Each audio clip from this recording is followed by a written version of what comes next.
Hello everyone, Ger Hoey here back in the chair for Hopping the Ball, and welcome to 2023. This week we have the pleasure of Pat Hickey from Fecal on the panel along with Johnny Healy. Willie McInerney was due to join us, but he's caught up at the moment, so he's not able to join us. So we'll be back in a couple of weeks' time where we can pick his brains as to where Liverpool are going in the future. Pat, Johnny, you're very welcome. Had you a good Christmas? Can't complain, Ger, you know. No flus or COVID? No flus, not no, a lot of flus, a lot of COVIDs, a lot of colds, but they missed my house, thank God, for once, you know, so happy days. Yeah, quite Christmas, Ger, yeah. I was out umpiring a few days before Christmas during the 21C final, the Mills and Party in Mealig. The Mills won it. Very good. We'll be talking about that at the GA section. Great. We like the competition during the 21s. All East Clare clubs won the titles. So yeah, good to see you. Good to see you. So, listeners, on this edition, we're going to have a quick look back over various bits and pieces of last year, and we look forward to some of the action we might be able to see this year as well. Johnny, you were saying there kind of that Formula One has. I suppose are in practice mode or whatever. Whatever bit of update you have for the coming season? Well, we haven't seen any of the new cars yet. You know, a lot of testing going ahead, a lot of design still. They're still at that stage, changing over and whatever have you. But I did read an article there recently. I was surprised. I didn't realise this how it operates. With just a perfect example with the likes of Verstappen. It's going to cost him $1 million for to drive this season, and basically, like it's basically what they call a super license. And it is going to cost Verstappen just roughly, not quite, but almost €1 million for the pleasure of driving. For the pleasure of driving. Basically, what it is it's 10,000. It's 10,000 for the license. Then there's add-on fees like 2,000, and then the rest of it, unfortunately for Verstappen, is €2,000 per point. Is what he got last season. So that's over 800. He had 465 points there or thereabouts. It's going to cost him 800 something or 900 something euros. So almost $1 million. It's going to cost him, and the same for the rest of the drivers down along. You know, the only other thing I see coming out of it in minutes is that a lot of the drivers are still complaining over the cars, the weight of the cars. They're heavy, you know. The safety features, they've no issues with them. They're still talking about this porpoise and go down along the long straights and whatever have you, like, and they're all complaining of having sore backs, this, that and the other. Whether that'll be cleaned up for this season coming, I don't rightly know. Yeah. But we're not hearing a lot in that regard anyway. Okay. But you know, I was just an interesting thing like that. I was surprised to see that, you know, before these guys sit in their car, it's costing them personally that sort of money. Now I'm sure those guys at that level would say the top 15 anyway. €1 million isn't an awful lot to those guys. No, you know, it's not really. Well, it just appears the more successful you were last season, the more you pay. Yeah, exactly. Yeah. And also, have we any musical chairs as regards drivers moving around? Yeah, have dispensed with the services of a young shoemaker. He's been replaced. He's gone to Mercedes. He'd be primarily used as a test driver and a sub for either Hamilton or Russell if required. So I say, Johnny, his dreams of following in his father's footsteps. He's a long way to go to. He's not in the same league. He's not. No, not anywhere near. No, having said that, he's a damn good sub to have in your team for fear anything if they were injured, either Russell or Hamilton. He wouldn't even lace his father's boots, to be honest. His father was such a good driver.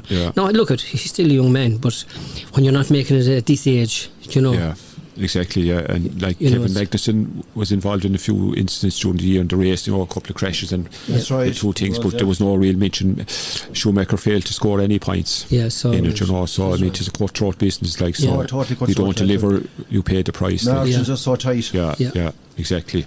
So I suppose Ger, just into the month is it? I think before the season opens. Yeah. So we'll have. Plus they have. Did we say that the Japan is back in the calendar this year? Back, yeah. And we have 6 sprints this season coming. Yeah. Hopefully we'll see a more exciting season. Yeah. Rather than a runaway win for. Hopefully. Yeah. Well, the one thing I'd be hoping for is that Ferrari, you know, wouldn't have such a lull in the middle of the season like they did. I mean, they were very strong in the beginning, they were very strong in the end. It should be very interesting, Johnny, to see how Lewis Hamilton shapes up at the start of the season. Yeah. You know, if he can get a few wins. I'm looking forward to be honest, because he'll be put out over not winning, as Pat made a great prediction last year, you know, and it was a bold prediction to say, geez, he go through the season without winning a Formula 1 race. He won't be happy with that, Johnny. You know, he won't be happy with that, not by his standards anyway. Yeah. You know, so So it's you know, something to it'll be look forward to interesting to anyway. see. Yeah. It's something to look forward to anyway, Ger. Hopefully totally, it'll be an exciting absolutely, season, like And the one before last. Absolutely, and just I suppose on the motor team, just mentioned that Craig Breen has joined Hyundai Johnny, and hopefully we'll be following him regardless what car he drives. He's an Irishman. He's indeed, and the other side of it is it's great to see that, you know, that he's still in the sport, because I actually thought, because he was so unlucky several times last year in races. I mean, I remember he was going well. I can't remember where, I don't remember where it was, but it was dust was the cause of him not finishing a race, which is terrible, you know. It wasn't him. No. It was the bloody conditions, you know, and he's a very good driver, so I'm delighted to see he's still racing. Excellent, delighted. So we keep an eye on all that, lads, over the coming year, which is fantastic. Okay, guys, thanks very much. I suppose we could maybe move on to rugby at this stage, lads. We have a little bit of catching up to do and a little bit of looking forward as well. Any injury concerns, Pat, at the moment, or are lads fit? Well, I suppose the only injury concern at the minute is Sexton. He a cracked cheekbone. He, you know, unfortunately, and it was his first match back since November there, and he was in one of the derbies. Was it against Connacht? Against Connacht, and he had to go off injured, unfortunately. But the only thing is, you know, he's very injury prone at this stage. Jesus, bangs to the head and the whole lot, and that, like, it's unfortunate, but hopefully he can keep standing for the World Cup. They say he'll be back for the Six Nations, but he's out for Leinster. They're playing in the Champions Cup this week. Is it Northampton up there? Yeah, Northampton. Yeah, they'll take him, I'd say. Yeah. The thing about it is, it was a nasty injury. Very nasty, you know, and it's even leaving the field of players. Was his own awkwardness in the tackle, Johnny? Well, the ref didn't take any action. The two of them, he was going forward, like, and the two of them kind of came up. You know, so I wouldn't say there was any intent on either side, you know, but it looked terrible. Yeah, Leinster, the interprovincials, the provinces met each other there over the Christmas in the Champions, the league. And the URC and Leinster, of course, as per script, they remain unbeaten so far in both Champions Cup and the league. They won all. Now the tight game with Munster, even though they send the weakened team down to Limerick, they still beat Munster. Munster really have won that game, but there was a point in it. Ulster have kind of you know, lost the plot slightly. They've lost more matches that they should have won, close games that they looked like winning.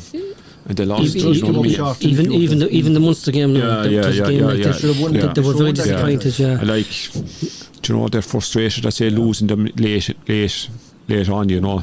But like Connacht are up and down as usual. You know, they got an awful beating to finish from Leinster. That's right. You know, I mean, Leinster just showed their class towards the finish of it, but they would show up to that. Just competitive enough for long stages, but the last 15-20 minutes, like, there was only one side in it, you know. Yeah, exactly. Yeah, but like Munster are beginning to shape up a bit. In fairness, and their new management, like they're now with Prendergast there, like, he's improved the backs, I think. And what I liked about him in the Ulster game was their handling errors were an awful lot less compared to the Leinster game in Thomond. An awful lot less, you know, which was good to see. They've come out at the end of tight games. Yeah, which is from heretofore, like, to be the other way, they lose them, like, you know. Yeah, and of course the big news from Munster, Jerry's Ben Healy has declared for Scotland, and he's leaving Munster at the end of the season. Now, they also lost John Ryan. They had him on a short-term leave from Wasps, but he's gone. He's gone to New Zealand. He's in New Zealand. He's gone to I think one of the sides there. He's gone anyway. But the sad thing about it is, when you look at Ben Healy, like, he was the difference between Munster and Ulster. Like, if we hadn't him on the field to play that night, like, you know, very late in the game. So is he down the list in the picking order in Munster, Johnny? He'd possibly be. No disrespect to the guy as far as they're concerned. In Munster, the way things are going, he's number 3 as far as I can see. No, I just don't know. You see, I'm baffled. Well, you see, I know he's Scottish player. Carberry is number 1, I suppose. Yeah, I suppose. Yeah. And then you see, you have you have the toss, the other lad, like, you know, Crowley, Crowley's going to get game time. Crowley's going to be probably brought down. There is going to be competition between Rossbourne and Crowley. Who's going to be the third out half brought to World Cup? Like, that's it. Do you know what I mean? I mean, Harry Burden can't be ruled out either, though he doesn't get that many games. He played last weekend for Leinster. And it's a pity, because I mean, when he got his chance there in a couple of games back, just one game in particular before Christmas, he played quite well. I suppose Johnny, he was looking at if he gets into the Scottish setup, he'll be going to the World Cup. Oh, without doubt, there's no fear. There's no fear about that. The only other injury he'll definitely go to the World Cup. You were asked about the injuries there. Robbie Hinshaw's out again with a wrist injury, you know, and like he must be the most injured. Yeah, very injury prone, Johnny. You're right. A fierce, exciting player, great player, great rugby player. Like obviously, like Chris Farrell is out of the equation, but Tusky, of course, is and Hickey is back. Hickey's back, yeah. But like you need everyone, like, and I hope Hinshaw would be first choice centre. Yeah, he's a good, very good, very important players. Yeah. There was a very interesting documentary on there, the New Zealand. Don't you see it, George, on television during Christmas? Fantastic. I couldn't get over the passion of Farrell afterwards. They showed him in the dressing room coming in. He was talking to someone in his family, and he was on the phone, and he was the coach. He was all excited, and it was genuine. He came across genuine, like. But the way he talked to the players and all that, it's no surprise they like it. Yeah. You know, like they're going into the World Cup, they're still number one anyway in the ranked. England, of course, Zach Jones, we kind of predicted that had happened. That's right. We discussed it well. We did, and we basically had the three men, less selection as to who to be. And Gatland is back with Wales then, and they're playing Ireland in the first match. This weekend, Ger, of course, the Champions Cup is on again. That's the last round in before the Six Nations. So Munster have North or Gloucester at home. Is it? They'll beat him. Yeah, but they should beat them. You know. Yeah. And Ulster unfortunately have to go to La Rochelle. Okay, Irish team, Ger hammered Toulouse last weekend. Their first time in 8 meetings to beat Toulouse. You know, so they just still they're ready. They are, and like even though he's serving the suspension, they're still winning matches. It doesn't matter. Yeah. You know, so Connacht have a good chance of getting a playoff at home. Well, they've Brive, so they have to beat them. Yeah, well, I'd say Johnny Leinster, the final is on in Dublin. Leinster mightn't have to leave home at all if they continue winning. They could play all their games. 14 games played altogether. They've won every one of them. You know, they have. So like they're going very well. It doesn't matter whether they lose 2 or 3 of the marquee players, the 2 or 3 or 4 that come in, just to fill the position. Connacht's coaching structure is up in the air a bit, obviously. See that going at the end of the season. Yeah. You know, like it's hard to know what's going on there, like. And it's disappointing to see, like, you know, because we spoke about him so many times. Good work there. Absolutely, but we spoke about him so many times, like that they just can't seem to get 5 or 6 games together. Yeah, they're up today, they're down tomorrow. You know. Yeah.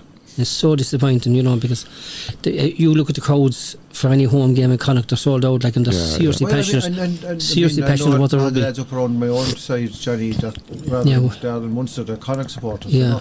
You know? And they're inside the showgrounds every game. Yeah, they're very passionate about their sport, like, you know. It's good to see Larmore back for Leinster.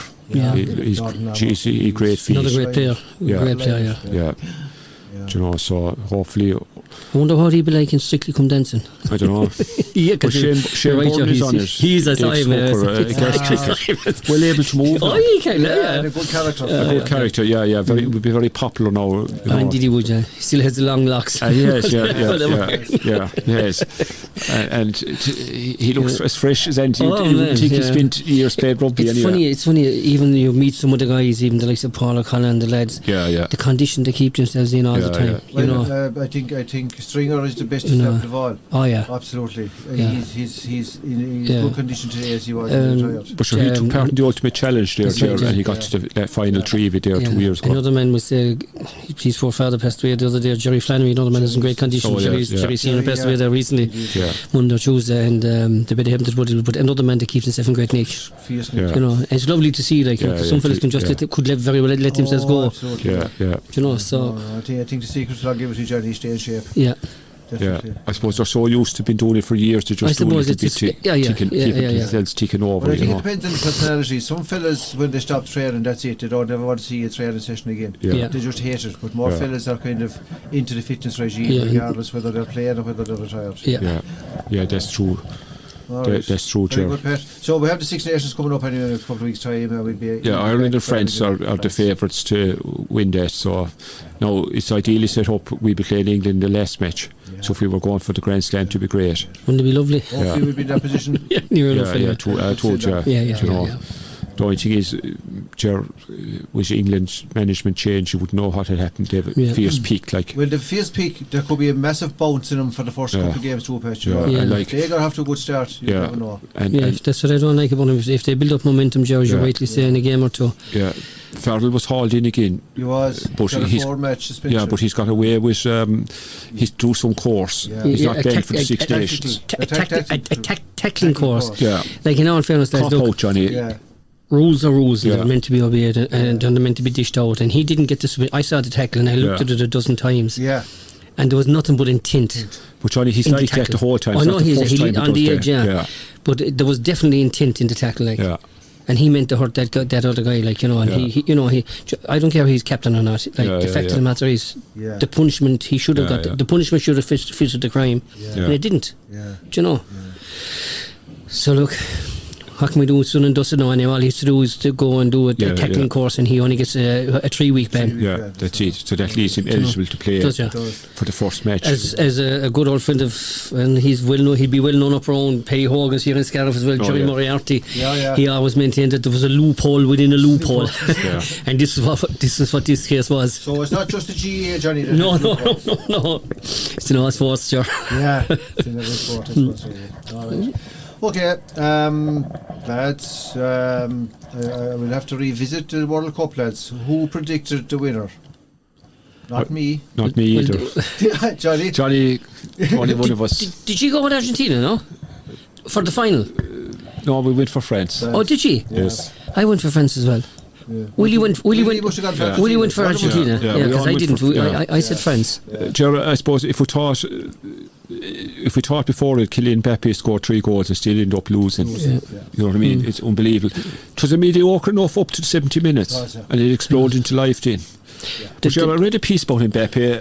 I had to write it down because it was a great description. The description was like he's a shot that could demolish a brick wall, a touch that could trap a feather, and the ability to map space and time of a physics professor, and then he's 5'10" with the physique of a middleweight boxer. He came alive and he took goals in 93 seconds, and he showed Harry Kane how to take more than one penalty.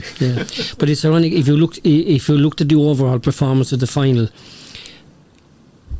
Till France made the 2 substitutions before half time, they were being bullied all over the field. It was the Argentina was so aggressive. Now, they weren't dirty, they were so aggressive. Nobody got time to settle on the ball. And Johnny, you see him taking off your striker. Yeah. And your was right side of midfielder. Yeah.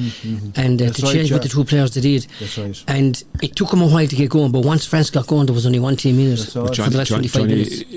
The pass from Messi for the second goal for Argentina out of this world. He never even looked where he was doing. He knew what he was doing. Unbelievable. He carried the team on his own. But that's why he's been talked about to this day. And I don't know why they took off Angel Di Maria. He was roasting his man. I couldn't. I couldn't he believe wasn't 100% it. fit, maybe. It doesn't matter. Your man didn't know what to do with him. He'd him terrorised. He'd have lasted another 20 minutes anyway. He would, of course. And the goalie didn't show the save he made at the very end. Now he's a bit of a character, isn't he? The goalie. It's funny now. It's funny now when I saw him getting. In fairness, he was like a giant. He was like a giraffe when he came out. And the leg, doesn't matter what part of the body saves it, as long as it saves it. And the thing about it is, like, they gave him goalkeeper of the tournament. Okay, look at it. Was because he made that save. He made the saves, the penalty saves. I still thought the French keeper was very, very. I thought the French keeper was very, very good. He subsequently retired. I saw that. After football. He'd have been due to retire anyway. I thought he was magnificent. The whole tournament through. I thought he was unbelievable for France. Martinez saved penalties against Holland as well. He did. That's the other side of it. Was maybe. Look, his gestures afterwards, Johnny, left a lot to be desired. But look, that's the moment. World champion, whatever have you. But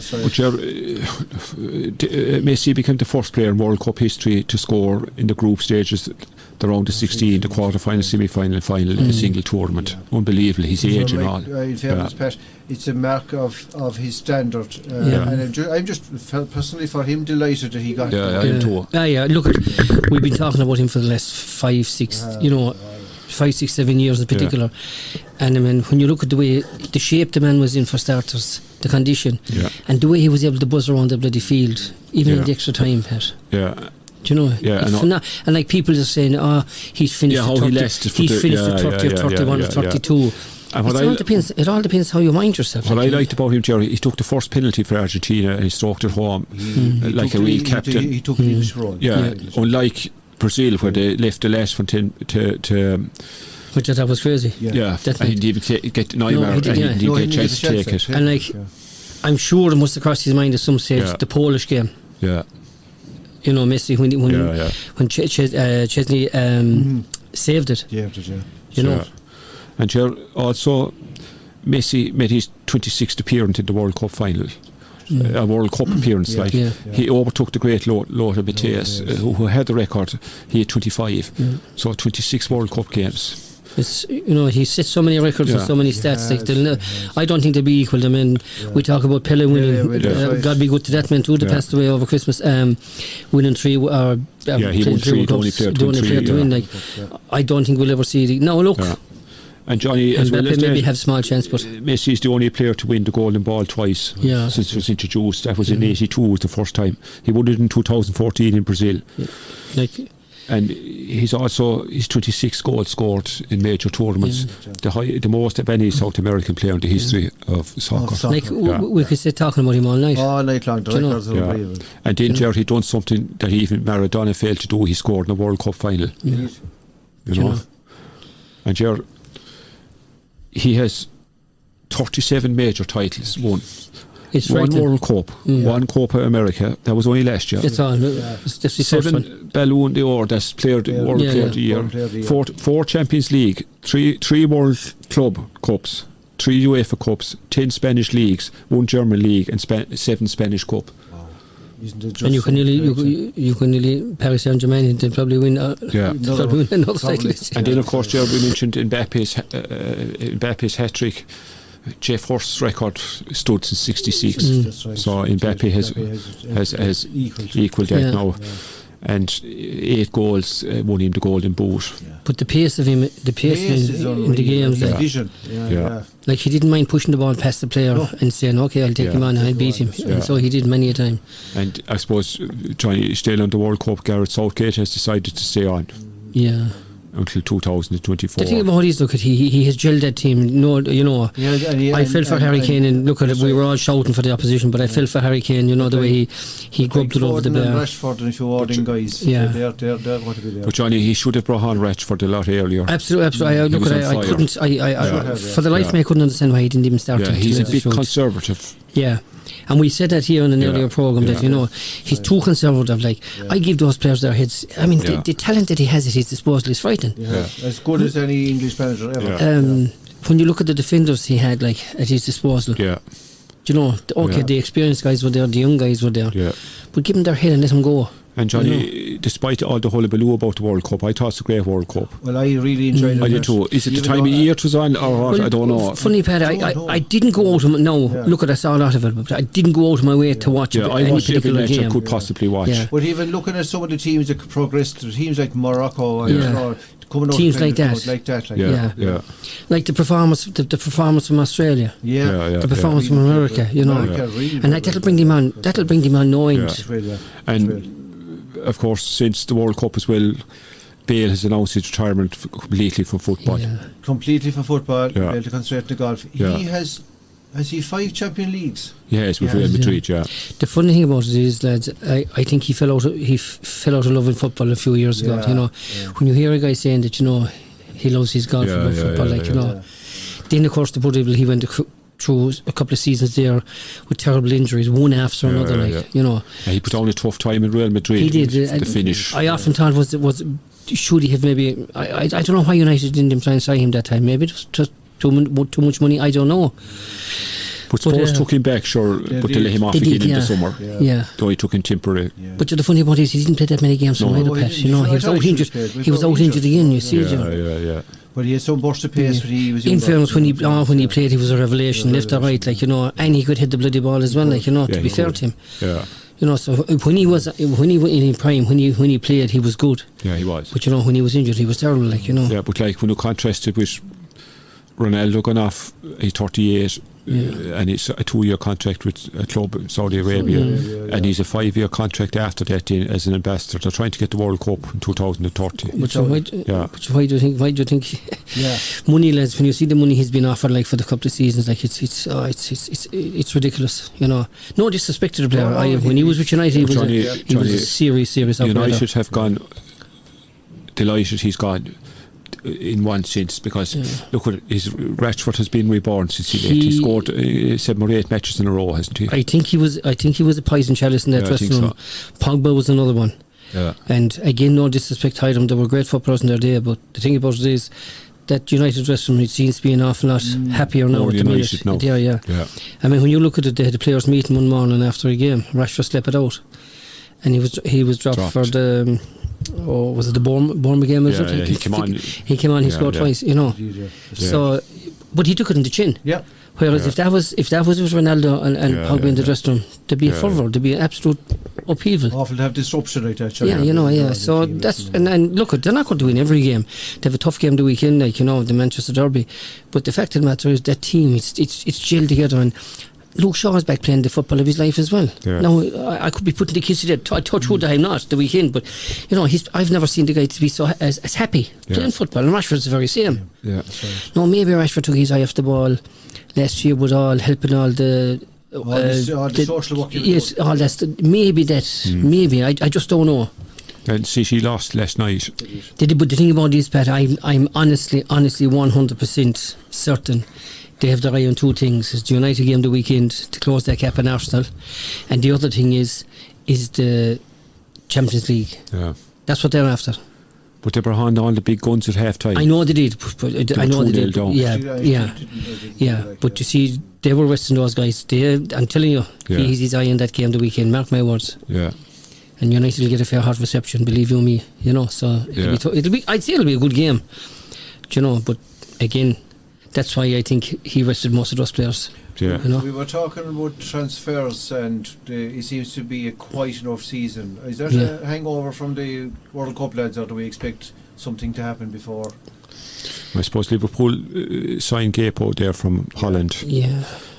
He's supposed to be he have to prove himself yet at Liverpool, I suppose. But Liverpool are struggling a bit. Like they've more games lost this year than they lost the entire season last year. Like in the league alone, they have 5 defeats in 17 matches. They only lost 4 matches entirely last year, and 2 of them are in the finals. Yeah. I don't know. Did you watch them against Brentford, Pat? They were absolutely shocking. Yeah. And like Van Dijk was gone at half time. Now it wasn't tactical that he was injured. I mean, there's a man now that's picking up knocks left, right, I think he's out for a month. And he has personally myself, he hasn't come back to the player he was before he was out with that last major injury he had. You know, so they are playing very poorly, Liverpool. But Brentford tore them to shreds. Yeah. They seem to knock him off the ball so easily. You know, their midfield seems to be struggling. Yeah. To knit it together, you know, and obviously Trent Alexander isn't able to defend properly. No. You know, number one, he's one hell of a forward. If one hell of a player going forward, but your first duty is to defend. You know, first, exactly. You know, so the big question is, I suppose, Ger, turning to the Premier League, can Arsenal sustain? They're at the front at the moment, but they're 5 points clear, but they still have to play City twice. Yeah, that'll tell a tale or two, you know. Yeah, it will. Yeah. They have to play United. They have to play United, you know. They'd only they'd lost is against United. That's all, yeah. You know, and they were trifling looking at him because they had something like, was it 63 or 65% of the possession? They but were again, kind of caught on the counter attack. Well, as Alex Ferguson said, you can have as much possession as you like. That's what you do with the ball when you have it. You can go back. City didn't have a shot at goal that game. No. That's one. I mean, in 90 minutes at that level. So you can have possession, but if you can't score. Yeah. And young Ferguson, Ger, has made an impression with Brighton. He scored 2 goals in a week. He came on the sub and scored 1 and started and scored 1. So maybe we've a new striker. There were 3-1. Was it 3-0 or 3-1 down when he scored? Like, you know, it was 4-3 for finish. We heard all this. We heard the same thing about Arden Connolly a couple of years ago, and Tony tried Parrott and that's right. you know what I mean. So maybe we wouldn't want to get too carried away, but the guy is a big lad for 18. He's a big boy, yeah. Remember, he played for Post when he was 14. That's right. They were giving out like it was a pure disgrace, it was child violation of a child and all this. He came on for Bohemians one day. Yeah, but if you were asked to put an age in back then, you'd have said he was 18. Yeah. You know, he puts himself about around the box. God, he was that mature. He was that mature looking back, you know. Yeah. So it's lovely to see the Irish fellas doing well, like, you know. Yeah. Did I see Shane Long score the goal during the week, lads? Could have had, you know, and I didn't see all the results. Could very well.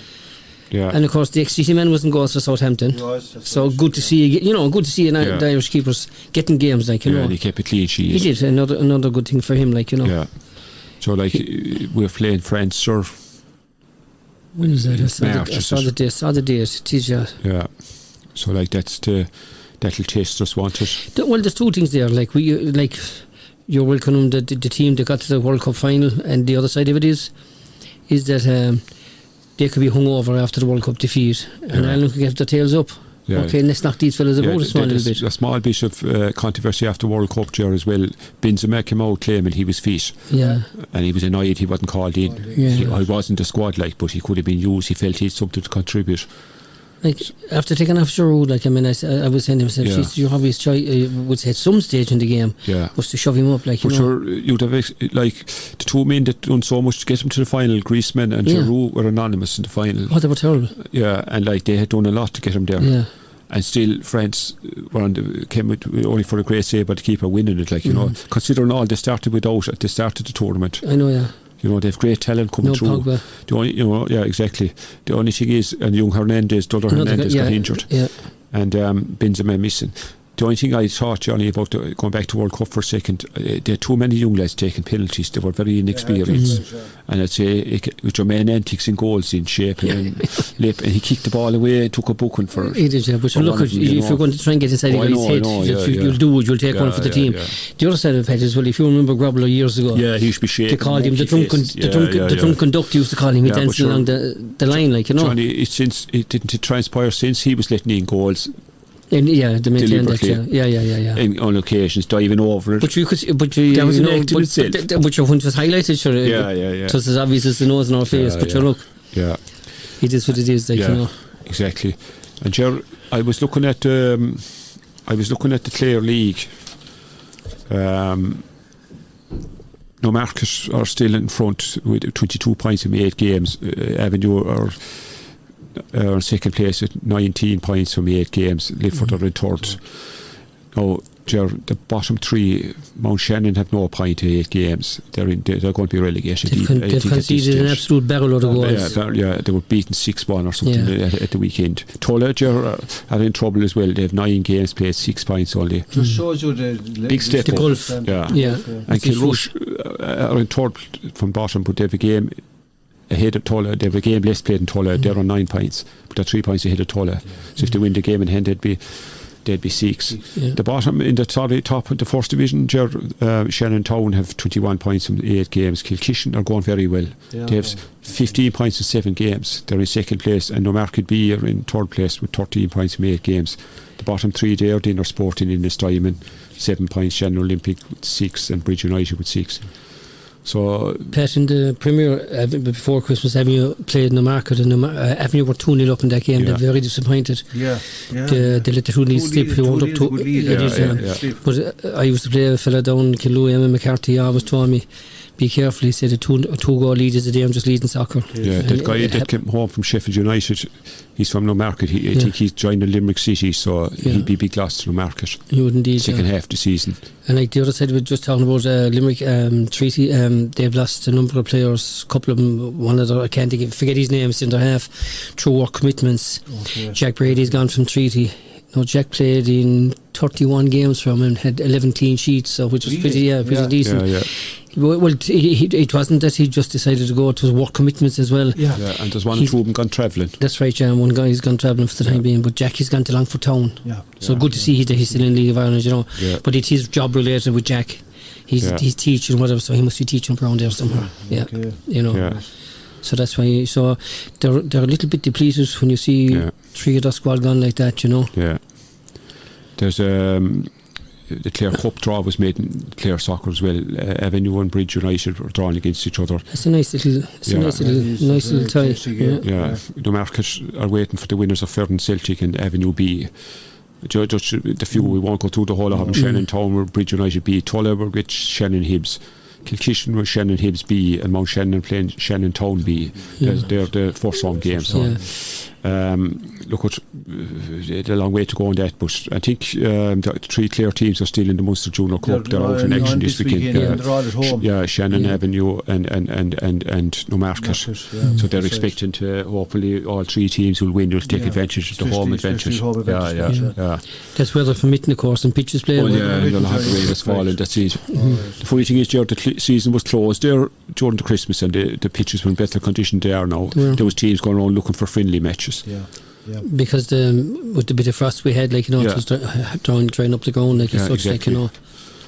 So, but there's a lot to look forward to. The League of Ireland, like you said, is obviously in the close season at the moment. So there is talks of I saw somewhere there on the paper of all the clubs in the top division going professional. That's the aim anyway in the next few years. Up to standards. Yeah. You've got to compete, if you could get into the Europe or one of those lower divisions in Europe, And in fairness, when you see the performance of Rovers this year, he was by no means poor. They competed, They got and Trifle looking at the winning at least one game, Yeah, exactly. I can't remember. It will probably come to me, but they were beaten 2-0 at home. It was a game they should never have lost 2-0. Yeah. They dominated several periods of that game, and failed to score. Yeah. So. Okay, guys, that is the state of the land as we have it at the moment, and we have looked back over the World Cup. But just thought, going back to the World Cup, lads, the Polish referee, I thought had a good game. Now there was one little thing he missed, probably. All right, the French are giving out, but I thought he handled the game. He didn't go to VAR. I thought he was decisive. He took no rubbish. He refed as you would expect a good referee to do. He was stern when he had to be with the players, and he let him know early on, that he was in charge, and he was taking no rubbish with fellas falling or diving. I thought he done pretty. I thought he done pretty decent. Just a bit of a side note: our friend Neymar, his first game back for PSG in the French league, he got a yellow card for a tackle, and then 2 minutes later he dived inside, got a second one, and finished the game for him, which is a blatant dive. Absolutely ridiculous. Alright, guys, okay, I think we'll move on to the GAA. We have both on-field and off-field to discuss, I suppose, really, haven't we? We have to wrap up the playing season in Clare, which finished just before Christmas with the under-21, I think. So what's the stats, lads? Who won what? Well, the final was on the last match of the season. Scariff Ogunlo versus Corofin Ryan. Corofin Ryan were playing the football as well. They had a very heavy schedule for the 2 weeks coming up to Christmas. Scariff Ogunlo, they lined out with 14 Scariff men and Ger Hoey from Ogunlo. That's the way it turned out. And close enough for a bit, but Scariff powered away to win it in the finish. Obviously Rogers and Corofin Ryan, I'd say, would have been favourites, wouldn't they? They would in a lot of people's eyes. The previous year, Ger did a 5-goal thriller with Scariff Ogunlo. They had. And the Edge did. I suppose I felt a small little bit sorry for, we'll say, Corofin, because their players, they'd have had Ryan with them, some of them anyway, but they played football on the Tuesday night, and the hurling, I was doing the line in the final actually, and the hurling was on the Friday. Now Scariff started very, very smartly to play, and Rogers was a handful. They were always looking for him. They were looking for Crotty with high ball. Then they switch it low to Crotty, to Rogers, and they were very lucky not to have 2 more goals scored coming up to half time.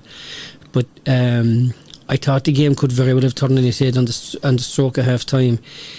Corofin Ryan got a 20-metre free and Punch went for the goal and scored it. So they only went in 2 points down at half time. Nice. Was it 2-5 to 1-7, something like that anyway. And or 2-6 to 1-7, something like that. But it was all Corofin Ryan for the first 10 minutes of the second half. I was listening to the commentary. They actually went back up. They went back up a point or two. And after that, it was only one-way traffic. Yeah. Which is all Scariff for finished Gunlow. off strong, didn't they? Well, basically what they did was they left Mark Rogers aside, but Corey Finneran kept 2 men back in front of him. Now, whatever sort of assistant they were playing, it was very hard to see because Scariff for Gunlow were trying to crowd the middle third. Yeah. But with about 12 minutes gone or so, they brought Mark Rogers to the half-forward line. He absolutely wreaked havoc. But not alone that, I thought the standout player on the day, and Pat, you mentioned him, was Ger Hoey, centre-back for Scariff for Gunlow. He dropped behind his 2 wing-backs every time, when they were playing against the breeze, collected the ball, distributed it, never gave away. I think he gave away 1 ball in the entire game. But when they were under pressure, when they needed a guy to catch the ball and come out with it, he was the guy to come out with it. Do you know? So I have to say, he was the marquee player. I thought it was a very good final. Look, it was patchy, but at times there was great scores, there was great hooks, there was great blocks, great individual displays. I had fenced them to win it early enough in the campaign. I thought they had, they've a core of real good players, and it argues well for the future for Scariff to keep that team together and supplement what they have at senior. And the best thing to happen to them to stay up this year. If you look at Crosses, Ryan, Rogers, Hartigan. They're 5 fellas that were on that senior team this year, so very hard. And there was a couple of guys there, young Kavanaghs. I never saw the 2 guys to play as well. I think they're cousins, I don't think they're brothers, but they played their hearts out that day as well. Now there was a couple of more guys I didn't know who they were, the helmets on, but they were the marquee players for me anyway on the day. Now I did referee Corey Finneran in the first round of the game in Clarecastle, and they beat Clarecastle by about 10, 11, 12 points. And Muncie ran the show that day, and Punch and Cahill. But the 3 of them didn't get it the way they would have liked to have got it against Scariff for Gunlow. They weren't allowed, they were smothered. But the funny part of it, I thought, was Muncie would be their marquee player. At one stage he came down, he was taking the line ball, lower right corner back. Now Muncie he's a dangerous player if he has ball in his hand. That man should have been above the half forward line or thereabouts anyway. And he wasn't. I thought he was a waste. He wasn't as effective to Corey Finneran as he was today against Clarecastle. And Scariff were going to play Clarecastle in the semi-final, and they found it very hard to break Clarecastle down. Indeed, actually, Now they got 4 goals for a finish, but they found it very hard to break them down. But they were deserving winners in the end. There was only they were clear cut. So the SDA, the B day in Broadford. Bradford Kilmaley with the final. Fortunately, Kilkenny lost semi-final to Kilmaley, and there was too much to make up. We got back. Conceded too early. Kilmaley went into final without Gerard O'Grady, who's on the player senior panel. He was a huge loss. Injured. And Bradford won it. Now Bradford have some nice hurlers, and there's great work been done, and it has been the case in Bradford the last 10 years. A lot of work been done in Bradford, and it's a great boost to Bradford as well entering this year. So they beat Tulla in the semi-finals, who would beat Mayo by a point. And Mayo beat us by a point. So there wasn't an awful lot between the teams, and the B. But Pat, I refereed Fecal Killeen against Cloney Quinn couple of weeks before they played Kilmaley, and I liked what I saw about Fecal Killeen, and I thought they could win it. They got an awful slow start against Kilmaley. They paid the price for that. Unfortunately, the only point in it should the finish at that level. It's costly. It's costly. Well, if you look at it, Rogue beat us by a point. Tully beat Rogue by a point. Kilmaley beat Fecal a point, and Bradford beat Tulla by a point. So there was, when you look at it, and the final was won by a point. So there was very, very little that beat. It was competitive like. Another title for East Clare. Congrats to Bradford. Absolutely. In the C Partine. Partine, Mealy and the Mills won that. They got 2 goals, but Partine looked a better team. I umpired that match. Ghost refed it, and it was played in Gortine on a Thursday evening, a foggy evening, a hard evening for hurling now. But I think if Partine Mealy had a free taker, they'd won the game. They missed 5 frees, very scoreable, nearly in front of the goal. Some of them, they couldn't. No, Kerwin was missing. He was big loss. Huge loss to them. Huge loss. He's on the county senior panel as well. A win for Party Mealich would have been a great boost for the amalgamation on that. Like, but I felt they were lacking that killer instinct that teams have to go on and win things. Yeah. If it happened, that kind of thing. I got that impression looking at it now. Like you said, Pat, I spoke to Joe Cooney today on Sunday one final, and I congratulated him. Yeah. He said, to be fair, he said, Mealich Parteen, he said, were the better team. Yeah. That's what he said. Just couldn't finish it now. Yeah. And as you say, rightly say, Pat, it would have been a huge fill-up. Yeah. For hurling, especially with the amalgamation after coming in, because they don't, like ourselves, but they don't win. Yeah, they don't win too much, like, Yeah, so it would have been nice to see. And then the second C competition, Ger, was won by Scariff for Gunlow. Congratulations, Scariff. Yeah. You know, they won that, like, they played Joseph's, they went extra time. Indeed. But they would win in extra time. Yeah, they did. There was only one team in extra time. Yeah, so all the under 21 titles came to East Clare, so a great boost. Hurling is alive and well in East Clare by the sound, it looks of things. Well, Pettis was... The proof is in dating of the pudding. If you look at that Scariff under 21 A team, most of those fellas have been hurling together. Yeah. In every competition, the hurling was A. There have been A. I suppose it's the way to go. That proves the theory that you should try and get your younger lads playing. Yes, exactly. Because you'll be able to compete at the highest level. Right. A lot of them anyway. Prepares exactly. And I suppose, Ger, as we're talking about the clubs, then going into next year, there's clubs looking for managements. There's been a few notable changes and appointments and stuff. Kilmaley have Conor McMahon, Brian Culber from the Bridge. That's right. He's gone to Kilmaley, and Colin Lynch has gone to Clarecastle.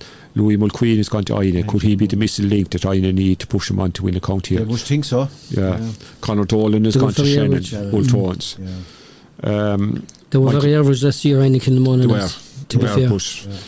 Mulqueen was going to Blackrock, but I think the journey down to Cork was taking its toll on him, going down a couple of nights a week, so he wanted to gig nearer home or whatever, but he's with him now. Michael Brown is new manager in Crusheen, and I think Aidan Hart is still continuing on there as trainer. It's the same in the Bridge bar. Gilligan, he's gone for the Bridge. Mark McKenna is staying on in Scariff. Jim McInerney is staying on in Tulla. My own club in Fecal, we're still looking for management. Have they just stepped away, Pat? Yeah, PJ Keller stepped down after 2 years. And fairness to 2 good years he gave. Like, I haven't heard why he is. What about your own club, Johnny?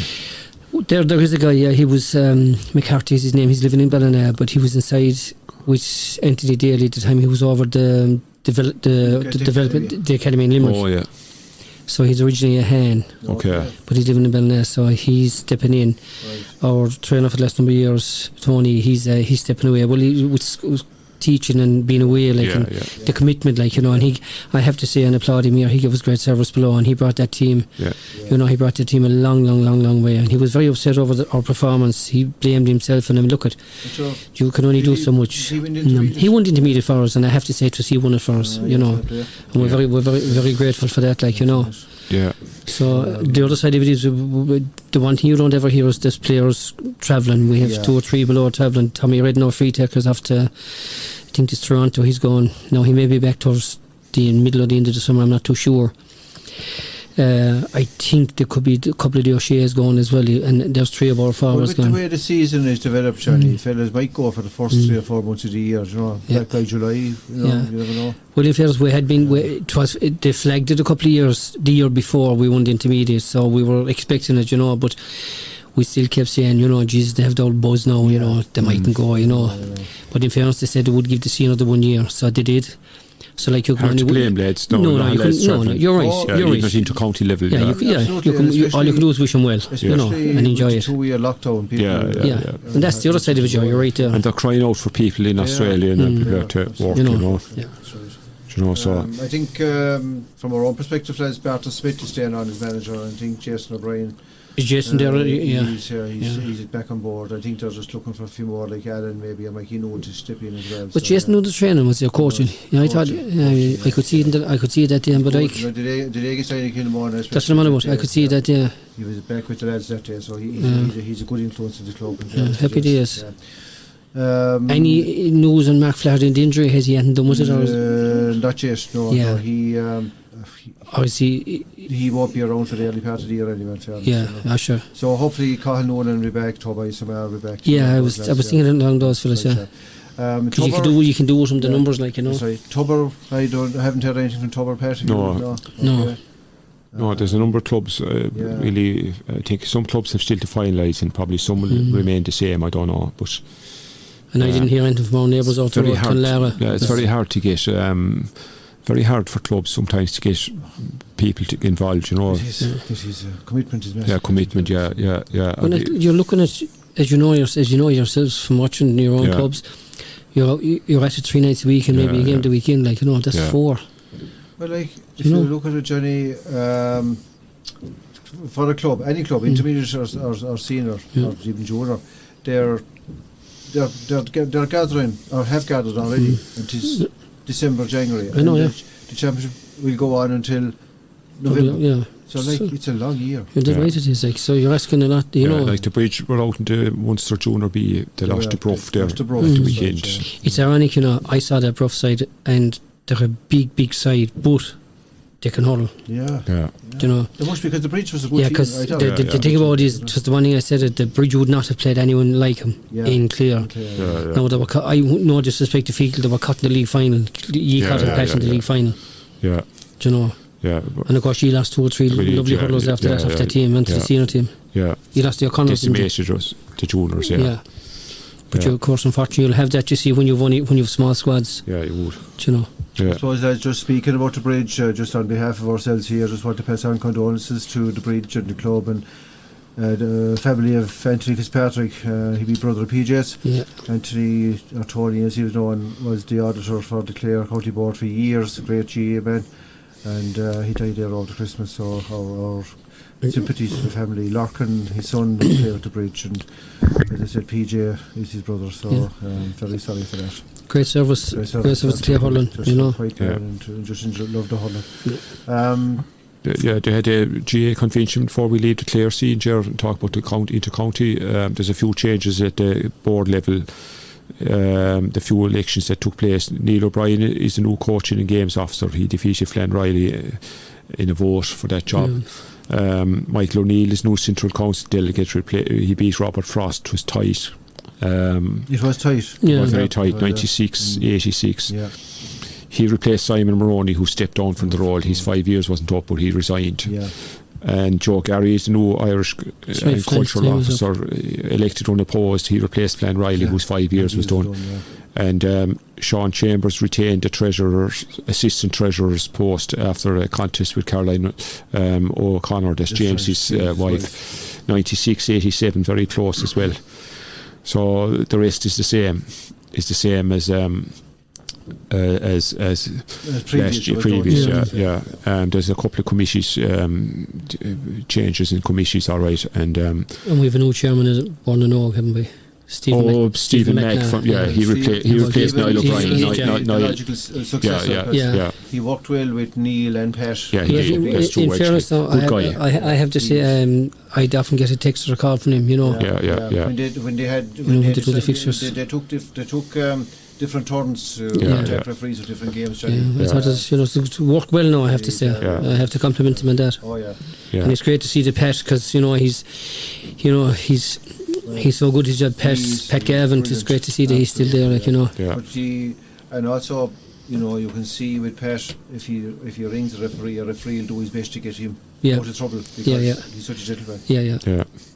I don't know what it is about the Board and Og, but when you look back over the years, the secretaries that they had, like, they're unbelievable. Like, you had then you had Rosalind Mann, another great person in the role. Hickey back years ago. We had, that was when I was starting out, That's right. So whatever it is about, they're very good people, I have to say that.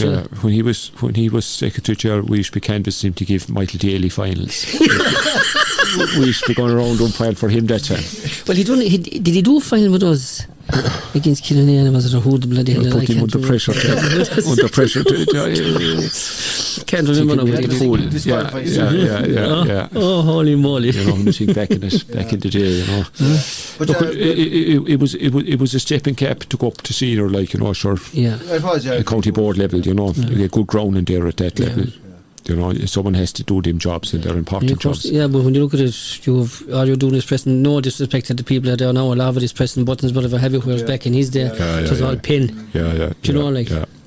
But Just on the county board, Pat, there was a structures meeting during the week. Oh yeah. Any outcome, or is it all put back to they kind of have it put back to the Masters fixtures. That committee. They wanted there was proposals to have a straight knockout with a second chance, like losers group. Yeah. That was proposed by the Bridge. That was defeated, and then they go back to the tier system. Yeah. But eight senior, eight split it into two groups, 16 senior teams. Yeah. 8 and 8 was it? Yeah, it was. Is that kind of going down the line of Premier? It kind of is, yeah. Well, did they use the word A and B? Did they? Guys, I can't. We're so far removed. When you look at Cork, you look at Limerick, you look at Tipperary, they're all at it. Yeah. You have an intermediate, and you have a Premier. Yeah. You have seen. Then you have. I mean, I don't know what way our own lads would think about it, but if you look at the intermediate, right? Yeah. The top teams there, and then you have a senior team coming down every year. Yeah. So you could say the top half might have some hope, but the bottom half, would say, kind of. No, but what I'd be saying is, if you had an intermediate, right, to win you'd have to win the intermediate. Then your next step up is Premier Intermediate. But I know where you're coming from. Then you're up again a senior team coming down. Well, that's okay. For Premier Intermediate, at least you should be leveling off a small. But like as things are at the moment, there's a gap between the top senior teams and the bottom half of the senior teams. There's a gap between the top intermediates and the bottom intermediates as well. You know what I mean? And like a lot of the some of the intermediate teams are second teams of the bigger clubs as well. Yeah, when you look at it, like But I suppose as we move towards the 16 teams in the senior, probably the next obvious thing would be that you would have a top and bottom half. Whatever way that will be structured. Like. That remains to be seen. Like, but because if you see the standard, if you like. I did a game of Raffle a number of years ago. Charleville won the intermediate. Now they came up to play Broadford. Now Broadford is a full team out. Charleville had a county man or two missing. Yeah. And like they were about 2 streets ahead of Broadford. Yeah. Because there was different standard. Yeah. So it's unbelievable to see that. Broadford would have a good team. But they had a good team at the time, absolutely had a good team at the time, Okay. Do you know? The difference. Yeah. I don't know what they after winning the intermediate the previous year, like, Yeah. So just tell you. Absolutely. So that kind of review of structures it was coming in 2024, Pat. Yeah. So this year's whatever way it pans out, where teams end up this year could determine where they go next year. Yeah, you see, there's 2 going down this year. That'll bring it down to 16 for the following year. Yeah. That's kind of what we're looking at. Yeah. So. Okay, so that's kind of the board. On the football side, Pat, we have to, I suppose, mention Tubbs. Yeah. Absolute star. He got a lot of praise there, Ger. He retired there last week. It's ironic, Ger. I looked up, only 3 counties he failed to play against: Monaghan, Tyrone and Dublin. So he played against Irish. He was helped, of course, with the new structures, the back door and the championship were meeting teams, and the fact that he started in Division 4 and up along. It's ironic, Ger. He's retired in the year to play in Dublin. He missed the match. He would have played a challenge, but he was out injured or something. Ger, he's the top scorer in the history of the league. Which he did say it himself he didn't realise until a reporter told him. And then it turned out that Mickey Kearns came down to visit him. He overtook him in the record books. But they'll tell you this team is held in, like when somebody like that will come to visit you. He was 20 when he made his debut. 15, nearly 16 seasons with Clare. Tremendous servant. I've seen him up close a few times, umpired with Fergal done matches and Jim Hickey, and he had the unbelievable ability to kick with both feet, which is a fantastic advantage because you don't know which foot he's going to kick with. You know the way they say he's one-sided and they concentrate that kick. But I honestly believe that's why he was such a problem to so many defenders. They just didn't know, was he going to turn left or was he going to turn right? And he wasn't the strongest player in the world, but he made up for it with the footwork. Quick feet, No, a great servant. I fierce time for people to give that into service to a county, Ger. As well as that in coaching schools and Of course, Ger, he was helped by with because he's self-employed, working in the family business, he was able to get time off. It isn't as easy for a person that's working for someone else. And his father's fanatical about the football as well. But still, he was a natural pet, you know. And I was kind of disappointed when I heard he was stepping away. But the thing about it is, look, he doesn't last forever. Yeah. And I'd sooner see him go now than maybe pick up a bad injury or whatever in a league game or whatever, you know. But I mean, you couldn't but admire the guy. And you're talking about retirements like Lee Keegan, one of the great players. He scored 7 goals and 84 points from wing back. A tremendous, you know, he's only 33, but probably the greatest Mayo footballer of all time. I thought it was another year or two in him, you know, because the way he used to bomb up and down that field. Loss to next day. Absolutely irreplaceable. He's a huge loss. He'll never find a replacement. And Michael Murphy is a huge loss to Donegal. Another big and Johnny Cooper, I suppose, with McCaffrey back, he felt his days were numbered. Maybe he bailed out as well. Great player as well. Yeah, oh Jesus, all three. Yeah, and I suppose all great players, the end has to come at some stage, but they're all big losses to their counties. Massive. Well, when you look at Murphy, you could play him 3 places. You could play him full or the half out line on midfield. They needed 3 like him. He could be in the 3 places. Yes, he could be in the 3 places. You're right, Murphy has been captain at Donegal since 20 years of age. Jesus. Yeah, but you look at the goal he got against he was a great target man as well. Great target man, but also a great man who said Johnny to pick the ball up and oh God, And Ger, he captained Ireland as well. They've compromised rules. And he fronted up to the Australians. Oh, why wouldn't he? But when I look at the 3 of them, Keegan will stay in my mind longer. Like to see him going up and down the field. Johnny, he used to love playing against Dublin. He teared the ferocious battle with Connolly. But they both shook hands with each other after the match, and they tore the shorts off one another, and they grappled with one another, and did verbals and everything. Yeah. But look at true sportsmen, both of them, you know. Like I half expected him because he's a young family, and he's on about his club won their county title, and he's 33 years of age, and he felt he had to stay at home then and give the hand at home and family life, and maybe he thought I think the balance Mayo were cursed. I think the balance is where he made the choice pass, you know, to step away. But superb. Oh, look at happy retirement to all 3, like, you know, because they were joy to watch in the field, you know. One point I'd make about team sports, lads, is that there you have Johnny Cooper, is it 4 or 5, 6, 7 all Ireland's Michael Murphy was 1 anyway, Lee Keegan with none, and yet he was a superb. Depending on the team around you. He played the 7 All-Ireland finals with 6 plus the replay 7 and no medal. So like the throwaway too. And like you are as a team or as a player, you're totally dependent on the team you're on. So and I have a gripe really with guys coming out saying, "Oh, Lee Keegan never won All Ireland." He would have if there was no Lee Keegans on the team. Right? Like he's when you think of it, I didn't realise. I thought it was 5, but you're right, Pat. His enthusiasm never waned from one year to the next. And Johnny, he'd be on the team of the greatest players never to win All Ireland easily. He'd walk onto that. Easily, Pat, absolutely. But sure, there's more of them than the less. Well, there is, you know. Yeah, definitely. And just talking of All Irelands, I see there during the week, Michael O'Connell from Kerry, was it 86 he celebrated? He's 86 birthday. That's on his birthday, He looks as fit as a man. Oh, the Lord bless his save us. So must be the Village Islands. Must be the absolutely. Long may he continue. Oisin Mullen is a big loss to Mayo as well. He's gone off down under. He is. Like, they can't afford to be without players of their calibre, like, you know, because they just don't have them. Look, they could prove us wrong. Well, I suppose in fairness to Mullen, he agreed to stay last year. He did. He was going last year, to be fair. After, you know, Jesus, to beat Dublin and then not win All Ireland the year before.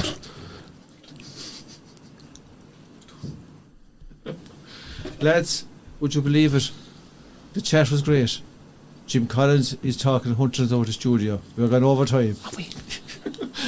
So lads, we were often blaming Willie for putting it overtime, but he's not here tonight. So anyway, Willie's fishing for a team on the bridge in Killaloo. We'll call a halt, lads. It was a fascinating chat as always. We hope that we'll be able to replicate it in a few weeks' time, lads. A bit more information on the rugby, how it is going, and we hope you enjoyed the chat. If there's any topics we don't cover, please contact the station and we'll do our best research and look it up for you. So everyone, from this edition of Hopping the Ball, Ger Hoey signing off. Thanks to Johnny, thanks to Pat, and we'll talk to you soon again.